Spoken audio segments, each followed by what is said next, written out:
A nossa proposta de sentença trata de um caso clássico de responsabilidade civil decorrente de acidente de trânsito. Eu digo clássico porque tanto há muitos processos no judiciário sobre o tema, quanto é algo que vira e mexe é cobrado nas provas de concurso. Mesmo que o caso não tenha relação com um acidente de trânsito, eu trabalhei várias questões envolvendo a responsabilidade civil em si, principalmente a questão do pensionamento. Então, é uma proposta de sentença bem interessante, porque ela vai servir não apenas, como eu disse, para esse caso de acidente de trânsito. Eu anotei aqui as coisas que eu vou cobrar na correção. Primeiro, tem uma denunciação da lide aí. Essa denunciação da lide, se eventualmente for julgada procedente a pretensão contra o réu, ele fez uma denunciação da lide, é preciso que você analise se realmente cabe uma denunciação da lide ou não, e se couber, se realmente é o caso de condenar o litis denunciado. Eu coloquei em primeiro plano, aqui em primeiro lugar da correção, porque caso você entenda desde já que não cabe a denunciação da lide, você pode analisar como uma questão prévia, ou então pode deixar para analisar só lá depois de você analisar a ação. Então nós temos outra tese aqui, que é a ilegitimidade passiva. Nós temos algumas teses sobre o tema, eu anotei aqui, estou olhando para baixo, tá, gente, que eu estou mexendo no meu computador. A alegação, no caso, é de que a legitimidade passiva seria do filho e não do pai.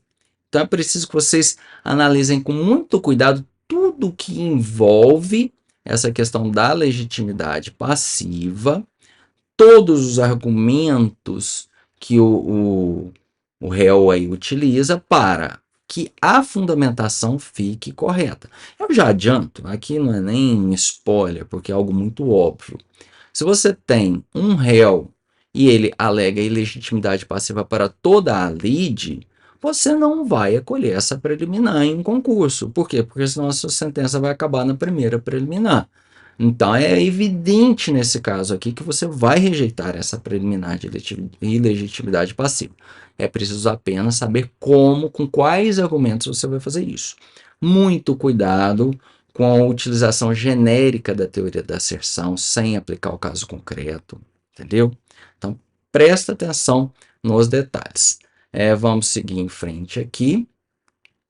Nós temos outra tese, eu dividi a questão da ilegitimidade passiva em dois itens, porque, como eu disse, não é tão simples assim, e o réu alega também que ele estava viajando na época do acidente, e que isso também traria uma ausência de legitimidade passiva por parte dele. Então, entendam que não é só a questão dele ser pai do causador do acidente, mas ele alega não é só isso, ele alega além de o causador do acidente ter sido fulano de tal, meu filho, eu estava fora do país nessa época, como é que eu posso ser responsabilizado? Tá? Ainda que você, eventualmente, eu não vou dizer se eu vou aceitar a teoria da asserção aqui ou não, não vou dar esse spoiler, mas ainda que você vá pelo caminho da teoria da asserção, você precisa lá no mérito, se você só usou a teoria da asserção, lá no mérito você tem que explicar por que, então você vai considerar o pai responsável ou não, tá bom? E aí nós temos a discussão sobre a responsabilidade pelo acidente, porque há uma defesa aí do réu de que as autoras não demonstraram que o Felipe foi culpado pelo acidente. Então, num caso desse, você tem que analisar a dinâmica do acidente e analisar as provas para ver quem é que está com a razão. E essa questão da menção às provas ela é muito importante. Tente não fazer uma fundamentação na qual você faça uma referência muito genérica às provas. De acordo com as provas produzidas, concluo tal. Quais provas? Tem documento, tem testemunho. Qual testemunho te convenceu? Qual documento te convenceu? Foi feita a perícia te convenceu por quê? Enfim, você tem que deixar claro o que motivou seu convencimento. Não faça uma fundamentação genérica nesse ponto. E, obviamente, você vai colocar também os fundamentos normativos para embasar a sua decisão. O próximo item que eu analiso está aqui é a alegação de que a culpa foi da vítima. Tá? Você precisa enfrentar essa alegação de forma específica. Mesmo que você fale, o acidente foi causado pelo menor de idade lá. Tá, mas essa tese da culpa da vítima, ela realmente teve culpa no caso? Porque pode ser que você fale assim, não, o causador foi realmente o menor, mas há uma culpa concorrente da vítima. E aí isso tem um impacto na indenização? Claro que tem. Então você precisa analisar essa alegação de que havia culpa da vítima. E obviamente, aqui eu coloquei no item mais à frente, você precisa fundamentar de forma normativa a sua decisão, quais dispositivos legais ampararam você nesse seu percurso para decidir a sentença dessa ou daquela maneira. E aí, se você entender que realmente a culpa foi do menor e que o pai responde, você vai passar para a questão da indenização dos danos materiais. E aqui tem um argumento sobre a tabela FIPE. Ele argumenta que a tabela FIPE não expõe a realidade de cada veículo específico. Então, vocês não é simplesmente chegar, não, ele tem culpa, então tem que pagar tanto. Não, tem essa defesa aqui. Por que essa defesa não pode ser aceita? Ou ela pode ser aceita? Essa é uma questão a ser enfrentada. E aí nós temos a questão, existe uma discussão também, e aí você tem que trazer para a fundamentação sobre o termo inicial dos juros da correção monetária.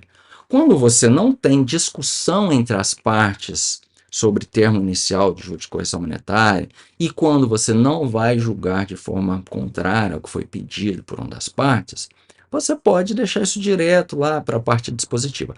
Mas se houver divergência entre as partes, aí não.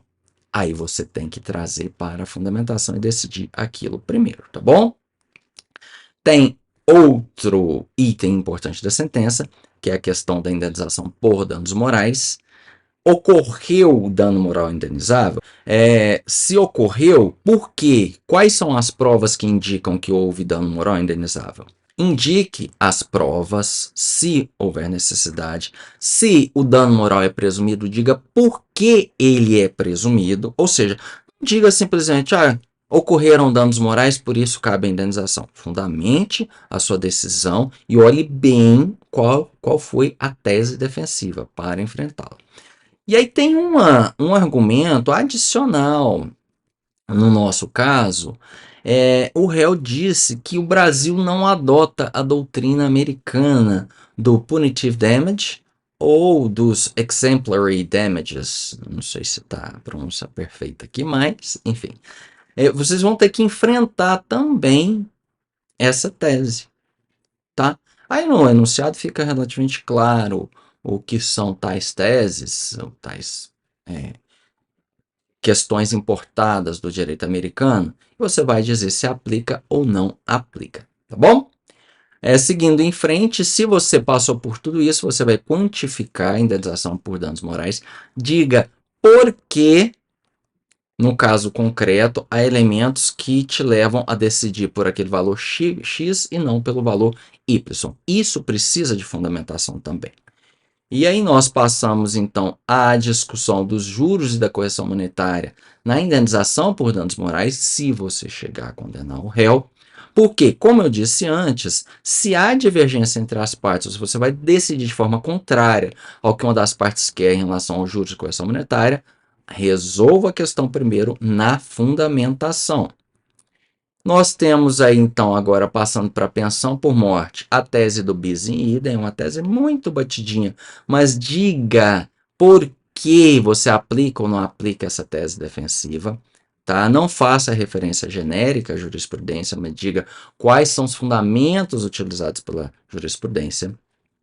Em frente à tese de que a ausência de prova de renda seria justificativa para não condenar o pagamento da pensão, chegue à parte do valor mensal da pensão, há uma discussão sobre isso. Você precisa dizer por que você define aquele valor da pensão e não outro, se você entende pertinente a condenação pela pensão, ao pagamento de pensão.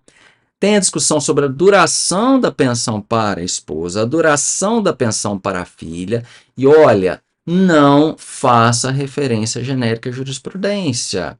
Tente dizer, olha, é assim, por isso, por isso, por aquilo. Você pode até complementar, conforme já consagrado na jurisprudência. Mas não diga, ó, decido assim porque o STJ decide assim. Se você pegar uma banca tranquila, ela não vai te punir por isso. Mas se você pegar uma banca exigente, uma banca chata, ela vai falar, olha, referência genérica à jurisprudência não é fundamentação. Beleza? E aí nós temos a questão da dedução do valor recebido a título de DPVAT. É procedente essa tese ou não? Por quê? Quais são os fundamentos? E aí a questão da constituição de capital, ele é cabível ou não? Nós temos uma reconvenção, você vai ter que analisar essa reconvenção, tá? Essa reconvenção, você muito provavelmente vai ter que enfrentar a preliminar sobre ela, tá? Tem uma preliminar aí para ver se passa para analisar o mérito.